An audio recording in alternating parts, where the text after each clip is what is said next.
भाई यार बड़े खतरनाक प्याज है यार। तो आज का व्लॉग काफ़ी ज़्यादा इंटरेस्टिंग होने वाला है। किस तरीके से सब्जी हमने सिलेक्ट करी, कैलज़ोन गर्म कर कर हमने खाया था, इसके बाद में सब्जी बनाई थी, रोटी बनाई थी, पापा मम्मी घर पर नहीं थे, तो पूरा दिन हमारा कैसा निकला, चलो व्लॉग स्टार्ट करते हैं। सो गाइज अभी बेड से मैं उठ चुका हूँ, सुबह सुबह का टाइम है और मम्मी पापा आज गए हुए हैं। पहले यार मम्मी गई हुई थी दीदी के पास गुड़गांव, वहां से वो गए थे बूंदी, क्योंकि दीदी के दादेर ससुर मतलब जीजा जी के जो दादाजी है वो एक्सपायर हुए थे, उनके 12 दिन है। तो अभी पापा भी चले गए हैं, तो मम्मी और पापा दोनों नहीं है, काम सारे हमें ही करने हैं, मेरे को और भैया को। तो हम दोनों काम करेंगे। मासी भी घर पर ही रहती है, बाकी उनका अलग है किचन वगैरह, तो थोड़ा बहुत काम हमें करना पड़ेगा, जैसे खाना वगैरह बनाना और सफाई वगैरह करना। तो आज का व्लॉग बस इसी पर होने वाला है। पापा और मम्मी यार कल आने वाले हैं, बट खाना सफाई ये सारे काम आज करने हैं। तो आज के व्लॉग में मेरी मेहनत आपको दिखने वाली है और ये भी दिखना है कि यार मम्मी कितनी ज्यादा मेहनत करती है। तो चलो यार काम स्टार्ट करते हैं आज का, क्योंकि सफाई वगैरह करके फिर खाना भी बनाना है। मैं और भैया दो ही है, मासी है उनका अलग है किचन वगैरह, वो अलग से खाना बनाते हैं। हम दो फैमिली यहाँ पर रहते हैं। अंकल तीसरे भी हैं जो जयपुर रहते हैं, वो कई कई बार आते हैं, बट पापा और चाचा जी यहीं रहते हैं, बीच वाले चाचा जी। तो अभी चलते हैं और सफाई वगैरह कर कर खाना भी बनाएंगे। तो फिर मैं अपनी पूरी जान लगाकर भागा ऊपर, क्योंकि जल्दी पहुंचकर जल्दी काम कंप्लीट करना था। पापा मम्मी घर पर नहीं थे। तो यार ऊपर सफाई करने आया था, बट यहाँ पर तो माहौल ही अलग हो रखा है। हवा चल रही है भाई बहुत ज़्यादा तेज, और मैंने हेयर कट भी करवा लिया था। लास्ट वाले व्लॉग में मेरे बाल आपको लंबे दिखे होंगे और अभी छोटे दिख रहे होंगे। तो यार हवा बहुत तेज चल रही है। अगर माइक्रोफोन में आपको सुनाई दे रही है तो आवाज़ में भी आपको दिखाई दे रहा होगा, नॉइस वगैरह आ रही होगी। और यहाँ पर आपको दिखा, सुबह का मौसम काफ़ी ज़्यादा मस्त हो रखा है। ये ध्वजा देखो बालाजी की कैसे लहरा रही है, और हवा बहुत ज़्यादा तेज़ चल रही है भाई। तो यहाँ पर मस्त मज़े आ रहे हैं सुबह सुबह। इसके बाद में यार मेरा ध्यान गया ऊपर, और मैंने देखा भाई बादलों के पीछे से रोशनी आ रही थी, क्योंकि सूरज पीछे था और बादल आगे। इसीलिए यार ऐसा दिखाई पड़ रहा था जैसे कोई देवता प्रकट होने वाले हैं। अगर सतयुग या त्रेता युग होता तो अब तक देवता प्रकट हो चुके होते, बट कलयुग में हम जैसे पापियों के बीच में देवता आना नहीं चाहते। तो यार सुबह के मौसम में काफ़ी ज़्यादा मस्त मज़े आते हैं। पीछे बैकग्राउंड में वो बादल है जो मैंने अभी आपको दिखाया, बट अभी फ्रंट कैमरा से नहीं दिखेगा क्योंकि पीछे ब्राइटनेस ज़्यादा दिखाई दे रहा है। तो यार मस्त मज़े आ रहे हैं अभी तो। और चलते हैं यार नीचे, थोड़ा काम वगैरह आज ज़्यादा करना पड़ेगा। तो टाइम पास कर लेने के बाद में फिर मैं नीचे आया, क्योंकि मुझे समझ आ चुका था मुझे तो सफाई करनी है और खाना भी बनाना है। तो खाना तो मैं बनाकर खा लेता, बट यार अगर सफाई नहीं करता और मम्मी आती और उसे कचरा मिल जाता तो मम्मी मुझे भी कचरा समझकर बाहर फेंक देती। तो मम्मी आती मुझे फेंकती, इससे पहले ही मैंने यहाँ पर क्लीनिंग वगैरह स्टार्ट कर दी थी। मम्मी नेक्स्ट डे आने वाली थी, उससे पहले ही मैंने अच्छे से यहाँ पर सफाई कर दी थी। तो सफाई कंप्लीट होते ही मैंने सबसे पहले झाड़ू को साइड में रखा, और यहाँ पर आप चप्पलों को देख सकते हो, इनको भी मैंने मैनेज कर कर रख दिया था मम्मी की तरह। और फिर मैं रसोई के अंदर गया, फिर मैं सोचने लगा कि आज क्या बनाया जाए, और ये सबसे बड़ी दुविधा थी। और ये क्वेश्चन हमेशा मम्मी का होता है। आज मैं समझ चुका था मम्मी ये क्वेश्चन क्यों पूछती है। इसके बाद मैं भागकर गया फ्रिज की ओर, और जैसे ही मैंने फ्रिज खोला तो इसके अंदर बहुत सी सब्जियां थी। मैं कंफ्यूज हो रहा था कि कौन सी सब्जी बनाई जाए, और नीचे अंदर पड़ी थी गोभी मिर्ची। तो मैंने सोचा कि क्यों ना आज पत्ता गोभी बनाई जाए, बट मैं अभी भी कंफ्यूज था, क्योंकि यहाँ पर मुझे और भी कई तरह की सब्जियां दिखाई दे रही थी, जिसमें ये मूली पड़ी थी और यहाँ पर थे मटर। और फिर मेरे हाथ लगा ये कैलज़ोन जो फ्रेंड रात को लेकर आया था। फिर मैं समझ चुका था कि चलो अपने ब्रेकफास्ट का जुगाड़ तो हो चुका है। इसके बाद में जैसे ही मैं किचन में गया तो यहाँ पर मेरे फ्रेंड के दिए हुए ऑरेंज पड़े थे। इसे हमने नहीं खाया था, इसलिए इसे अब कीटाणु खा रहे थे, इसीलिए इस पर फंगस लग चुकी थी। मेरे फ्रेंड मुझे कुछ ना कुछ देते रहते हैं, बट ये ऑरेंज खराब हो चुका था, इसीलिए इसे मैंने डस्टबिन में डाल दिया। अब यार इतनी सारी चीज़ें मैनेज कर कर मेरा दिमाग ख़राब हो चुका था, तो मैंने सोचा क्यों ना पहले नहा लिया जाए। तो सबसे पहले मैंने गीज़र को ऑन करा, इसके बाद में मैंने नल को चला दिया ताकि पानी वगैरह गर्म भग जाए, और फिर मैं नहा कर काम स्टार्ट करूं। तो फाइनली मैं नहा कर आ चुका था। फिर थोड़ी देर मैंने अपने बाल झटकाए।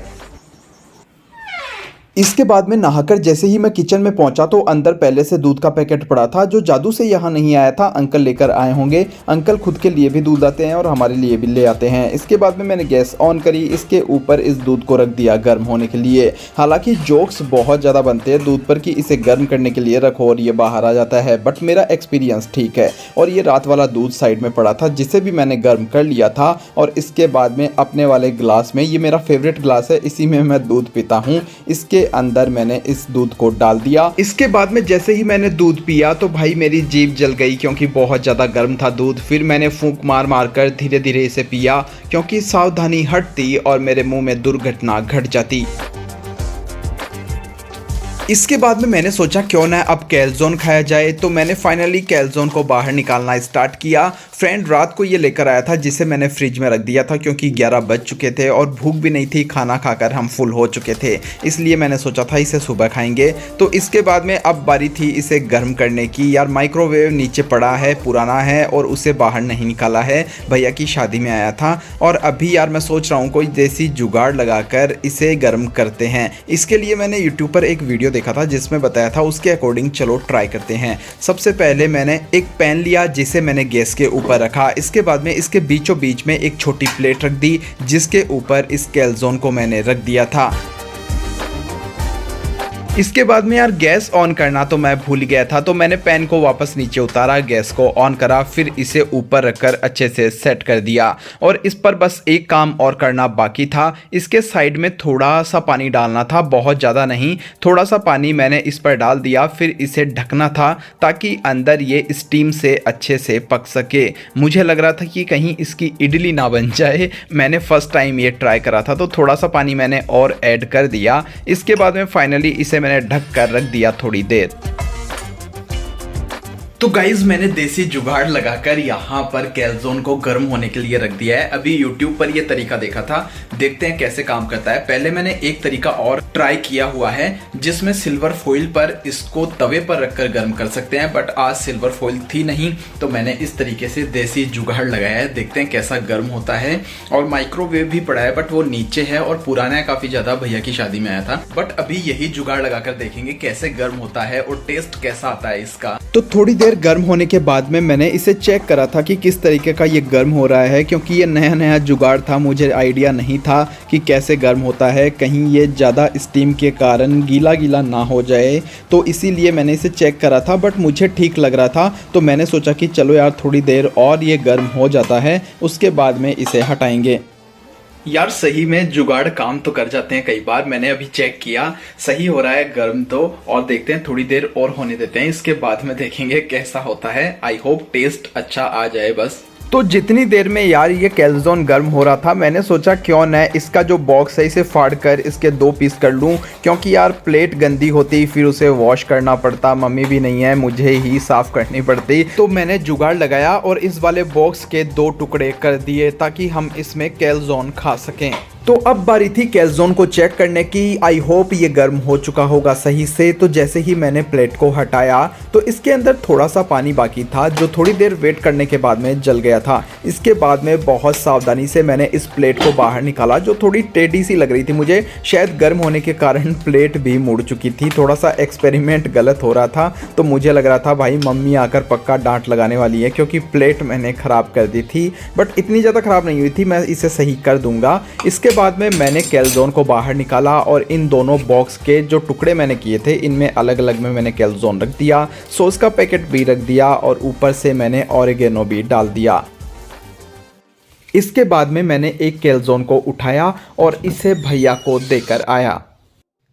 तो इसके बाद में मैंने अपना कैल्ज़ोन वाला बॉक्स का टुकड़ा भी उठाया। कैसा फटा हुआ अजीब सा लग रहा होगा यार आपको, क्या करें यार। आप सोच रहे होगे कि प्लेट वगैरह भी नहीं है क्या यार, प्लेट साफ़ करनी पड़ती है यार, मेहनत लगती है। तो ये बॉक्स तो था ही, इसी में डालकर सॉस के पैकेट को फाड़ा और सॉस को इसके ऊपर डाल दिया। इसके बाद में जैसे ही इस कैल्ज़ोन को मैंने टेस्ट करा, फर्स्ट बाइट इसका लिया, भाई सच में बहुत ज़्यादा यम्मी था, मज़े आ गए भाई इसको खाकर। हालांकि थोड़ा थोड़ा गीला ज़्यादा हो गया था, इतना ज़्यादा भी नहीं था, बट फ्रेश लग रहा था और भाई सच में काफ़ी ज़्यादा टेस्टी था। फ्रेंड ने तो यार मौज करवा दी थी मेरी कैल्ज़ोन खिलाकर, सुबह के ब्रेकफास्ट की मेहनत बचा दी थी मेरी।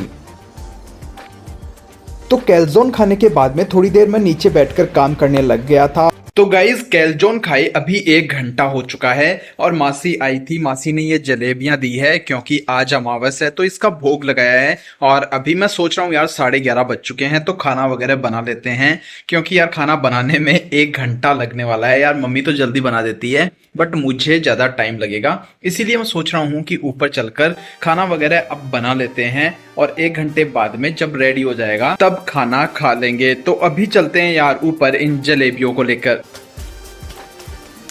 तो मैं जल्दी जल्दी भागकर ऊपर पहुंचा। फिर जलेबियां मैंने यहाँ पर रखी और किचन का हाल आप देख सकते हो कितना बुरा हो रखा है। अगर मम्मी होती तो किचन के साथ साथ मुझे भी चमका देती। तो मैंने इजी रास्ता चुना और सब्जी के लिए आलू उठाए, क्योंकि ये सब्जी बहुत इजीली बन जाती है, ज़्यादा मेहनत नहीं लगती और ज़्यादा कन्फ्यूज़न भी नहीं था। तो सबसे पहले मैंने आलू को यहाँ पर रखा, उसके बाद मैं भाग कर गया, मैं प्याज लेकर आया, क्योंकि प्याज के ढेर में से अच्छे अच्छे 2 प्याज मैंने उठाए थे और इसके बाद में प्याज को यहाँ पर रख दिया। फिर मैं लेकर आया ये लहसुन और इसके बाद में स्टार्ट करा मैंने इन सब सब्जियों को चॉप करना, और जिसमें थे आलू, पत्ते वाले प्याज, नॉर्मल प्याज, लहसुन एंड थोड़ी सी अदरक भी थी और हरी मिर्च भी थी। इन सबको मैंने स्पीडली काट लिया था। बट मेरे साथ बुरा तब हुआ जब मैं प्याज काट रहा था। प्याज के हर एक कट के साथ मेरे आंसू नीचे गिरते ही जा रहे थे। प्याज काटते टाइम मैं इतना रोया जितना मैं आज तक नहीं रोया था, और ऐसी जलन आंखों में फील हो रही थी जैसे कोई जहरीली गैस मेरी आंखों में घुस गई थी। ओ गाइस, प्याज बहुत ज्यादा डेंजरस है। मेरा क्या हाल हो गया है देख सकते हो आप, आंखों में पानी आ चुका है भाई। पता नहीं कौन से प्याज है ये, जियो मार्ट से जो मैंने मंगवाए थे वो प्याज है भाई, बहुत ज्यादा डेंजरस है। आंखों में इतना पानी आ रहा है, लग रहा है इमोशनल हो चुका हूँ मम्मी की याद में भाई। यार बड़े खतरनाक प्याज है यार। तो फिर खूब देर रो लेने के बाद में मैंने सोचा यार व्लॉग तो कंप्लीट करना ही है, चाहे कितना भी रो लो। मैं इतना रोया था कि मुझे किसी ने भी चुप नहीं कराया। तो मैंने सोचा यार चलो अब व्लॉग ही कंप्लीट करते हैं, चलो स्टार्ट करते हैं वापस व्लॉग को। तो यहाँ पर सब्जियाँ वगैरह सब कट कर रेडी हो चुकी है, जिनको मैंने वॉश भी कर लिया था। और यहाँ से मैंने लाइटर उठाया, गैस को ऑन करा और गैस जलाकर इसके बाद में इसके ऊपर मैंने इस पैन को रख दिया, और जिसके अंदर मैंने थोड़ा सा ऑयल डाला था। ऑयल का मैं इतना ज़्यादा शौकीन नहीं हूँ, बस थोड़ा बहुत खा लेते हैं। इसके बाद में आपको सब्जियों के बारे में बता देता हूँ, जिसमें आप देख सकते हो, जिसमें ये है आलू, हरी मिर्च, हरे प्याज एंड लहसुन। इन सब की मैं मिक्स कर सब्जी बनाने वाला था। और यहाँ पर मसाले वगैरह भी पड़े हैं, जिसमें से मैंने जीरा उठाया और इस तेल के अंदर डाल दिया, और तेल गर्म हो चुका था। इसके बाद में स्टार्ट करा मैंने इन सब वेजिटेबल्स को डालना, जिसमें सबसे पहले मैंने आलू डाले थे और आलू को थोड़ी देर फ्राई करा था। उसके बाद में बाकी सारी सब्जियां वगैरह भी डाल दिए, और इसके बाद में सारे मसाले वगैरह सब डालकर सब्जी को मैं थोड़ी देर फ्राई करा। उसके बाद में इसमें थोड़ा सा पानी मैंने डाला था, ताकि ये पानी के अंदर अच्छी सी ग्रेवी वगैरह बनकर तैयार हो जाए, सब्जी अच्छी बन जाए। और इसके बाद में मैंने इसे ढक दिया था प्लेट से। इसके बाद में मैंने इस सूखे आटे पर ऐसी करी बरसात की ये गीला हो गया। इसके बाद में मैंने अपने पूरे शरीर की ताकत अपनी हथेलियों के जरिए इस आटे पर निकाल दी और धरती आकाश सब हिलाकर रख दिया। तो फाइनली काफी ज्यादा मेहनत करने के बाद में आटा रेडी हो चुका था। इसके बाद में आटे के मैंने छोटे छोटे लोइयां बना दी, और इसके बाद में स्टार्ट करा आगे का ये प्रोग्राम, जिसमें मैंने गैस पर जो सब्जी पक रही थी उसे छोटी वाली गैस जलाकर सबसे पहले उस पर शिफ्ट करा। इसके बाद में मैंने तवा उठाया, जिसे चिमटे से क्लीन करना स्टार्ट करा। तो तवा क्लीन हो जाने के बाद में इसे कपड़े से पोंछकर बड़ी वाली गैस पर मैंने इसे गर्म होने के लिए रख दिया था। इसके बाद में मैंने स्टार्ट करा था रोटी बेलना। इसके बाद में मैंने आटे की गोली बनाई, इससे थोड़ा सा खेला। इसके बाद में इसे दबाकर इसको चपटा किया, फिर इसे सूखे आटे में डालकर फिर इसे चकले पर रखकर बेलन उठाया और इसके बाद में रोटी बेलना स्टार्ट करा। तो जब रोटी बिलकर तैयार हुई तो इसे आप देख सकते हो, तुम्हारे भाई के हाथ की रोटी कितनी गोल बनती है भाई, किसी लेडीज की रोटी से कम नहीं है। इसके बाद में मैंने इस रोटी को उठाया और तुरंत तवे पर डाल दिया गर्म होने के लिए। तो ये रोटी सिक रही थी, इतनी देर में मैंने दूसरे आटे का गोला लिया और इसे भी चपटा कर सूखे आटे में डालकर फिर चकले पर डालकर इसे भी बेलना स्टार्ट करा रॉकेट की स्पीड से।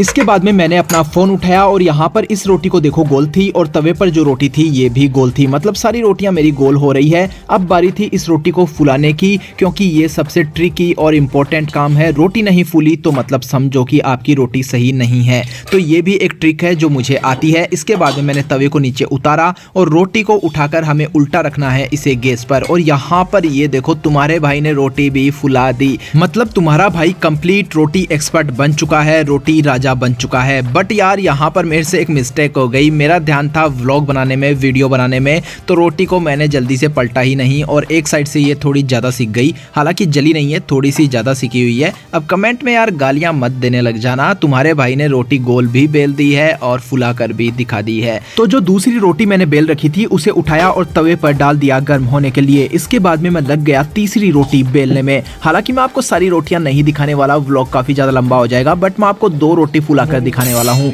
ये दूसरी वाली रोटी भी यहाँ पर सिक कर रेडी हो चुकी है। इसको भी जैसे मैंने उठाकर गैस पर डाला तो ये भी फूल गई। और इस वाली रोटी में मैंने ये ध्यान रखा था कि ये जले ना, वरना आप पक्का गालियां देने वाले थे। और ये रोटी भी फूल चुकी है। मम्मी होती तो यहाँ पर मुझे इनाम में 100 रुपए जरूर देती और शाबाशी देती कि रोज रोटी तू ही बनाएगा। इसीलिए जब मम्मी होती है तो मैं खाना नहीं बनाता।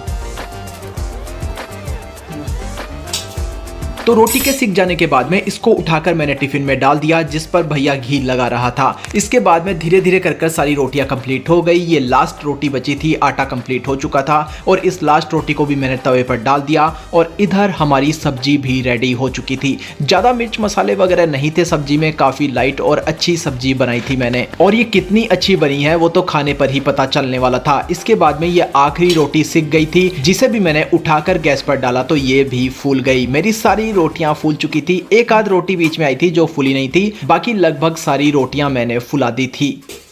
तो रोटियां कंप्लीट सिक जाने के बाद में मैंने गैस बंद कर दी और भैया ने और मैंने खाना लगाया। और इसके बाद में जलेबी, नमकीन, सब्जी और घी लगी हुई रोटियां, जिन्हें देखकर ही भूख बढ़ रही थी। फिर मैंने जैसे ही फर्स्ट बाइट लिया, सच में खाना काफी ज्यादा टेस्टी था। बहुत ज्यादा मसालेदार खाना नहीं था, सिंपल था बट टेस्टी था। और खुद के हाथ के बने खाने के तो क्या ही कहने, काफी लाजवाब खाना था। इसके बाद में मासी ने जो जलेबियां दी थी वो हमने खाई थी। और हम राजस्थानियों का खाना तो मीठे के बिना एंड होता भी नहीं है।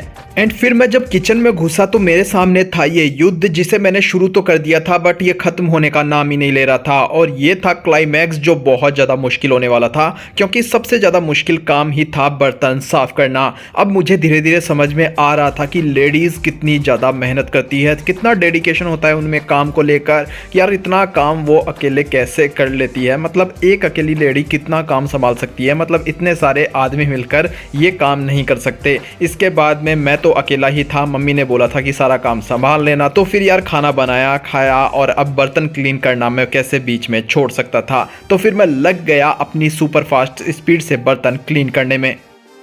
तो बर्तन धुल जाने के बाद में मुझे ये पट्टी क्लीन करनी थी, जिस पर आटा और सब्जी के टुकड़े वगैरह पड़े थे, क्योंकि मैं तो इन्हें नहीं देख पा रहा था। बट मम्मी आती तो इजीली इनको देखकर मेरा कान खींच देती, इसलिए मैंने जल्दी जल्दी कर पूरी पट्टी को क्लीन कर दिया। तो फाइनली सारे बर्तन मैंने क्लीन कर दिए। पहले जिस किचन का हाल बिगड़ा हुआ था, बिखरा हुआ था, उसे मैंने सही कर दिया था।